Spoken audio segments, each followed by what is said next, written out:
Baik, selamat siang anak-anak, bertemu lagi di video pembelajaran kali ini. Kali ini Ibu akan menjelaskan dengan singkat sedikit bangun ruang sisi lengkung di bab 5. Di mana di bangun ruang sisi lengkung ini Ibu sudah memberikan kalian modul ya. Kalau kalian sudah mendownload, kalian pasti akan mendapatkan modul seperti ini. Nah, ini sudah Ibu persingkat ya, inti-intinya saja agar kalian bisa mempelajari. Dimana di sini rumus-rumus juga Ibu langsung sudah berikan ya secara singkat sehingga kalian dapat dengan mudah mempelajari. Contoh-contoh soal beserta penyelesaian ya. Ini contoh soal sederhana di mana diketahui jari-jari, tinggi dan nilai pi diketahui, mencari luas selimut, tabung dan lainnya. Ini sangat sederhana ya. Nah, ini juga contoh soal yang sederhana. Nah, sekarang di video kali ini Ibu akan menjelaskan contoh-contoh soal pengembangan di mana bangun ruang sisi lengkung ini sudah digabungkan dengan bangun yang lain. Itu contoh soal pengembangan ya, soalnya sudah dikembangkan dan dihubungkan dengan kehidupan sehari-hari. Nah, silakan kalian lihat contoh soal yang ini. Ada di bawah, ayo coba 5.1 ya. Ibu akan menjelaskan sedikit. Nah, mulai soal nomor 1 ya. Ini kita misalkan adalah kap lampu dimisalkan, di mana kap lampu ini berasal dari kerucut ya, kerucut yang dipotong ujungnya. Jadi ini kita ambil ya, sehingga kita tutup seperti ini. Nah, mirip kap lampu kan? Ya, itu ilustrasinya ya. Dimana di sini soalnya gambar berikut menunjukkan kap lampu dengan panjang jari-jari lingkaran 5 cm dan jari-jari lingkaran bawah 10 cm. Hitunglah luas bahan yang digunakan untuk membuat kap lampu tersebut. Maaf, di sini ada beberapa salah ejaan ya. Nah, di sini Ibu sudah kasih penjelasan. Kap lampu di atas terbentuk dari kerucut yang bagian puncaknya terpotong. Jadi kita dapat melihat kerucut besar. Kerucut besar itu bagian yang belum dipotong ujungnya. Ya, jadi kita anggap ini satu kerucut yang ini belum dipotong. Ini kerucut besar dan kerucut kecil yang ini saja, yang ujungnya ini setelah dipotong. Ini kerucut kecil. Nah, dengan demikian diketahui kerucut besar jari-jarinya. Kerucut besar yang mana jari-jarinya? Nah, yang ini 10 cm ya, kalau kurang jelas mungkin ini sangat kecil. 10 cm dan kerucut kecil jari-jarinya 5 cm. Dan garis pelukisnya ini kerucut besar adalah berapa ini? 12 ditambah 8, jadinya totalnya 20. Ini dia. Dan kerucut kecilnya 8, panjang garis pelukisnya. Ini dia. Nah, itu yang diketahui. Luas bahan yang digunakan. Luas bahan yang digunakan otomatis kerucut besar ya, dikurangi kerucut kecil. Jadi kita dapat kap lampu ini saja. Ingat, yang besar ini dikurangi dengan yang kecil ini. Jadi yang kita dapat adalah kap lampu ini saja. Ya, ini akan kita hitung luasnya atau luas bahan. Ya, luas selimut kerucut besar dikurangi luas selimut kerucut kecil. Nah, masukkan bagian-bagian yang besar, pi-nya sama 3,14 walaupun yang besar atau yang kecil. Jari-jarinya di sini yang besar 10, yang kecil 5. Garis pelukisnya yang besar 20, yang kecil 8. Silakan dihitung. Ya, Ibu tidak akan menjelaskan cara menghitungnya lagi. Oke. Nomor 2. Nah, bagaimana jika seperti ini? Tangki tempat minyak tanah pada gambar di bawah ini berbentuk tabung. Bagian luar dari tangki tersebut akan dicat. Jika biaya setiap meter persegi adalah 800.000, hitunglah biaya yang dibutuhkan untuk mengecat tangki tersebut. Oke, bagian keseluruhan tangki ini akan kita cat. Jadi, secara logika yang kita perlukan adalah luas tangki. Karena tangki ini berbentuk tabung, jadi kita hitung luas tabungnya untuk mengetahui biaya yang dibutuhkan untuk mengecat seluruh tangki ini. Jadi kita hitung adalah luas tabung ya. Di sini sudah Ibu jelaskan, Ibu kasih di sini diketahuinya panjang tangki merupakan tinggi tabung. Ini ya, ini tinggi tabung. Lebar tangki merupakan diameter tabung ya, ini lebarnya adalah diameter. Kalau diameternya 1,4 berarti otomatis jari-jarinya setengah dari diameter kan, 1,4 bagi 2 0,7.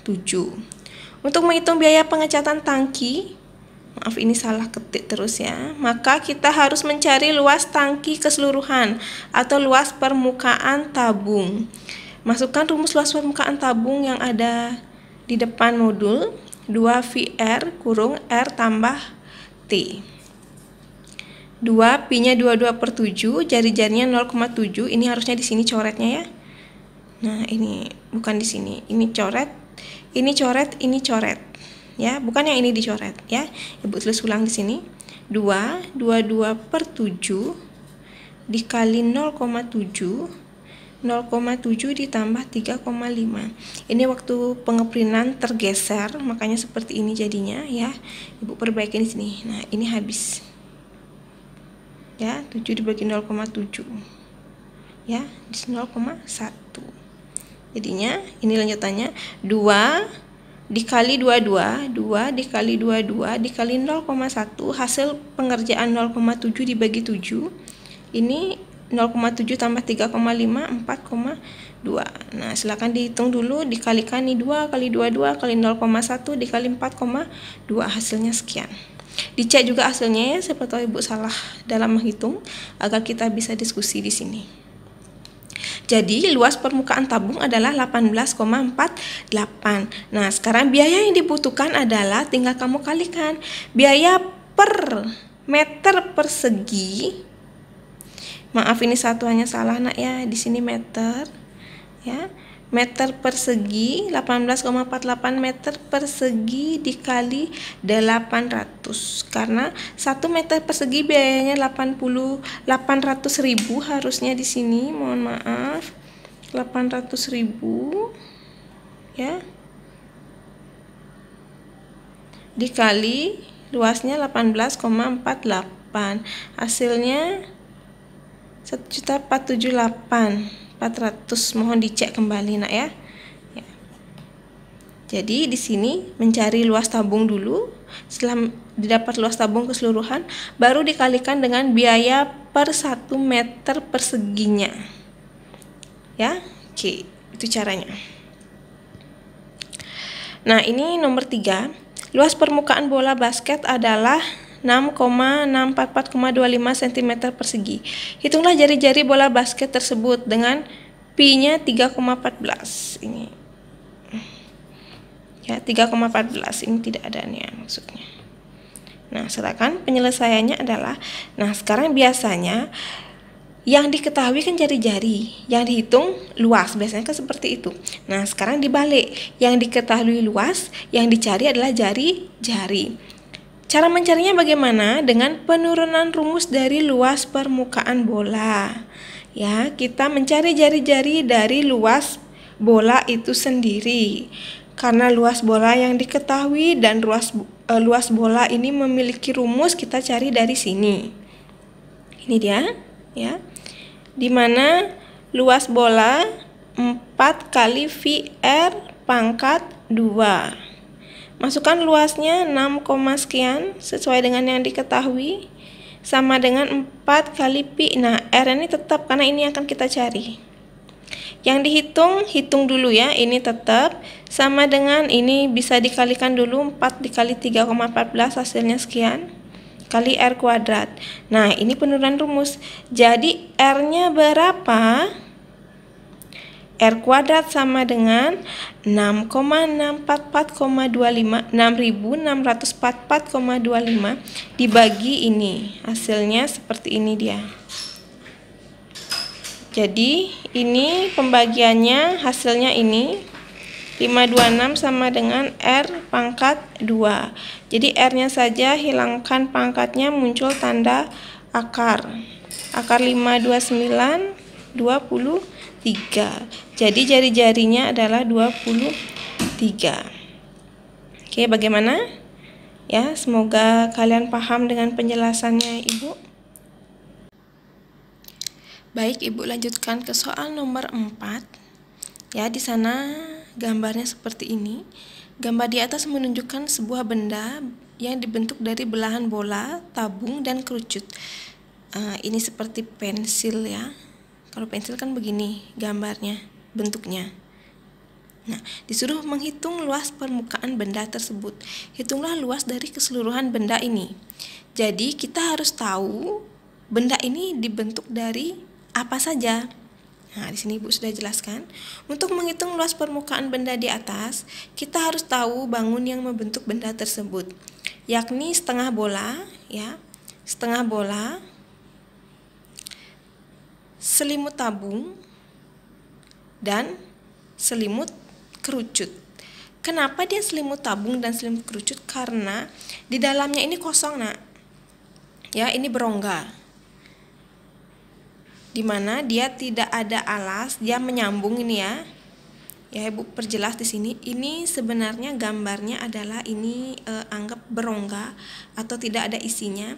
Jadi otomatis dia tidak ada tutup yang di sini dan yang ini berlubang. Ya, yang di sini yang ini berlubang. Ya, otomatis yang di sini adalah setengah bola berongga, bukan bola padat. Ini cuma selimut tabungnya saja, pinggirnya saja. Ini juga sama, cuma selimut kerucutnya saja atau pinggirnya. Ya.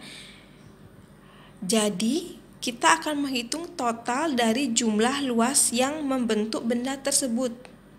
Jadi, kita hitung setengah bola ditambah luas selimut tabung ditambah luas selimut kerucut. Nah, di sini karena kita mencari selimut kerucut, di mana luas selimut kerucut itu adalah kita mencari garis pelukis, kan belum diketahui kan? Nah, kita cari garis pelukisnya dengan cara begini. Ya, di mana ini Ibu potong, Ibu pindahkan ke sini ya, biar gampang menjelaskan. Jadi kita cari pinggirnya ini saja salah satu. Ya, ini dia. Ya, jadi tinggi ini adalah otomatis 4 yang setelah udah diketahui, di mana ini jari-jari ini adalah setengah dari lebar bola ini. Karena ini kan sama kan? Ini 6, setengahnya berarti 3. Ya, segini 6 berarti setengahnya 3. Dengan Pitagoras carilah S atau sisi miring ini. Ya, ini dia sudah. Ini penjelasannya ya, di mana sisi miring jari-jari ditambah tinggi tabung dikuadratkan. 3 pangkat 2 ditambah 4 pangkat 2, 9, hasilnya 25. Sehingga panjang garis pelukisnya adalah 5. Jadi S-nya ini 5. Baru kita bisa mencari luas yang lainnya. Ya, masukkan semuanya luas seluruh permukaan benda, setengah dari luas bola, ditambah luas selimut kerucut, ditambah luas selimut tabung, ditambah luas selimut kerucut. Masukkan semua rumus-rumusnya, hitung hasilnya sekian. Ya, tolong dicek kembali ya, siapa tahu Ibu ada salah menghitung. Silakan dikonfirmasi melalui WA. Kita di sini belajar bersama-sama untuk mengecek apakah sudah benar dari hitung-hitungan, rumus, dan yang lainnya. Oke, itu penjelasan untuk soal nomor 4. Lanjut soal nomor 5.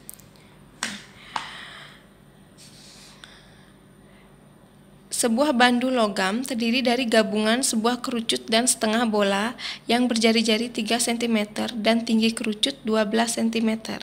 Alas kerucut berimpit dengan belahan bola. Jadi maksudnya berimpit itu di sini alas kerucut ini sekaligus menjadi tutupnya bola. Ya. Jadi dia tidak double di sini. Dia bisa diambil oleh kerucut, bisa diambil oleh setengah bola ini. Itu namanya berimpit ya. Kemudian jika berat 1 cm logam adalah 8 gram, tentukan berat bandu logam dengan P 3,14. Oke, di sini yang ditanya adalah berat keseluruhan dari bandul logam ini berapa. Yang namanya berat berarti kita hitung volume atau luas? Volume, ya. Kalau yang ditanya berat berarti kita hitung volume benda tersebut. Di sini sudah Ibu paparkan ya, semoga kalian jelas. Untuk menghitung berat bandul keseluruhan yang kita cari adalah volume dari benda yang membentuk bandul tersebut. Yang membentuk bandul tersebut adalah volume dari setengah bola dan volume dari kerucut. Oke. Nah, sekarang volume biasa ya. Volume kerucut ditambah setengah volume bola. Masukkan rumusnya. Volume kerucut ini ditambah dengan setengah bola. Oke. Ingat ya, setengah bola. Paham kan? Nah, dicek hasilnya ini. Silakan dicek kembali.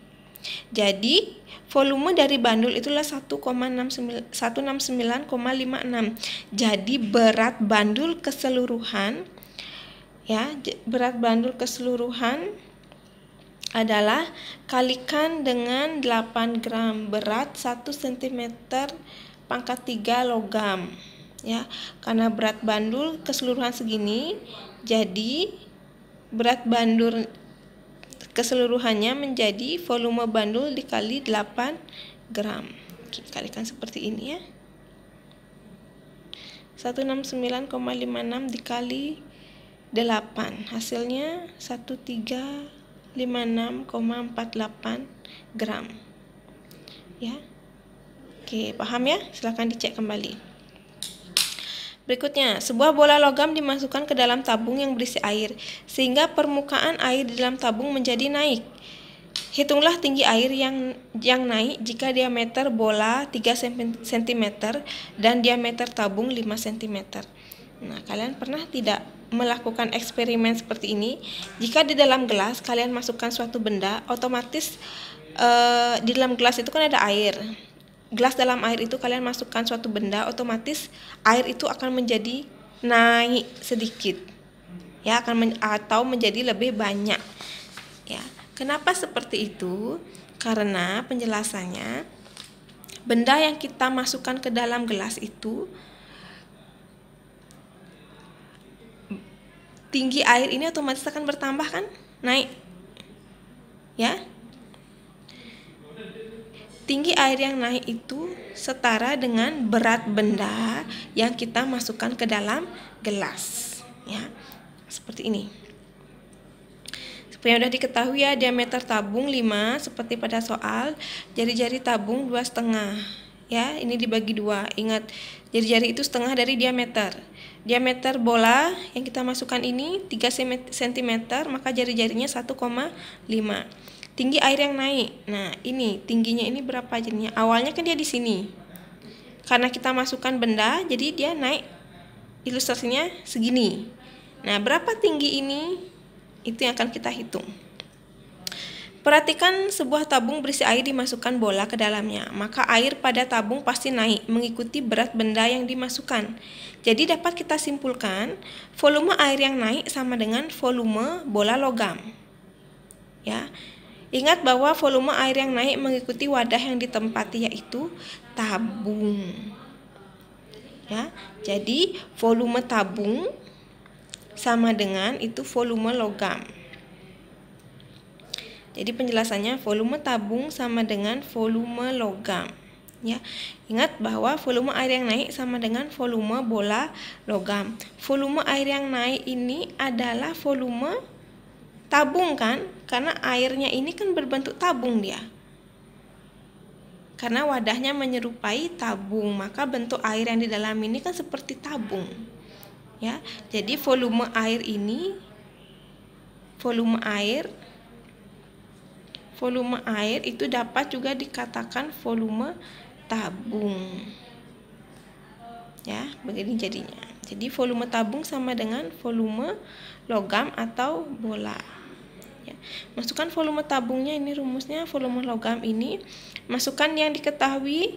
Nah, di sini T kan akan kita cari kan tinggi tabung atau tinggi air yang naik kita cari kan. Nah, ini tetap nak ya. Yang lainnya bisa dihitung. Ya. Nah, ini Ibu sederhanakan. Ini sama ini kan bisa dicoret karena sama. Ya, ini sama ini bisa disederhanakan, habis masih tinggal 2,5 dikali 2,5 kali T sama dengan 4/3 dikali 1,5 1,5. Nah, jadi ini habis. Ini sederhanakan 3 dan 1,5 habis. Masih ini dihitung, ini hasilnya kali T sama dengan 4/2. 3 dibagi 1,5 kan 2, masih 2 di sini. 1,5 dibagi 1,5 1. Ya, ini tetap. Jadi T-nya sama dengan ini, kamu hitung mendapatkan 4,5. Jadi T ini pindah ke sini. Jadi T sama dengan 4,5 dibagi 6,25, hasilnya 0,72 cm. Jadi kenaikan air itu adalah 0,72 cm. Itu hasilnya. Next, berikutnya soal nomor 7. Gambar berikut menunjukkan bangun ruang yang terdiri dari tabung dan kerucut. Luas permukaan bangun ruang tersebut adalah. Nah, perhatikan di sini.